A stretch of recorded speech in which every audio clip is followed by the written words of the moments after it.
আসসালামু আলাইকুম প্রিয় বন্ধুগণ, আমি আপনাদেরকে কোরআন শরীফ থেকে ৬৬৬৬টি আয়াতের মধ্য থেকে একটি আয়াতের অর্থ আপনাদেরকে শোনাচ্ছি।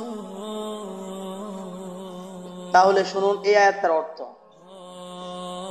তুমি কখনো মনে করো না যে জালিমরা যা করে সে বিষয়ে আল্লাহ উদাসীন। সবাই খেয়াল করে শুনবে।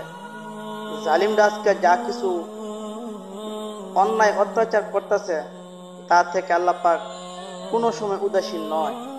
আল্লাহ পাক ওদেরকে পাকড়াও করবেন, ওদেরকে ওদেরকে এমন ভাবে দুনিয়া থেকে নেবেন যে তারা কোনো সময় শান্তিতে থাকতে পারবে না।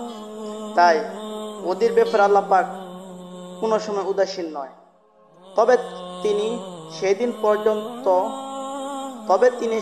পর্যন্ত তাদেরকে অবকাশ দেন যেদিন তাদের চক্ষু হবে স্থির। কি বুঝলেন কথাটা প্রিয় বন্ধুরা? তাই আমাদের সবাইকে সচেতন হতে হবে, আমরা যাতে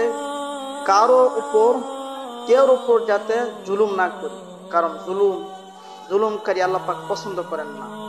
কারণ জুলুমকারী যারা করবেন তারা অবশ্যই ধ্বংস হয়ে যাবে। দেখুন না, কত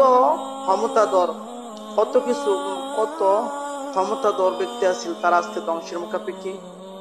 দেখুন না, আজকে আমাদের বাংলাদেশের এই একই অবস্থা হয়েছে। তাই প্রিয় বন্ধুরা, আমরা সবাই এই সমস্ত জুলুম থেকে আমরা সবাই বিরত থাকি এবং আমরা আমাদের দেশকে সামনে এগিয়ে নেওয়ার চেষ্টা করি। আল্লাহ পাক আমাদের সবাইকে এই দেশের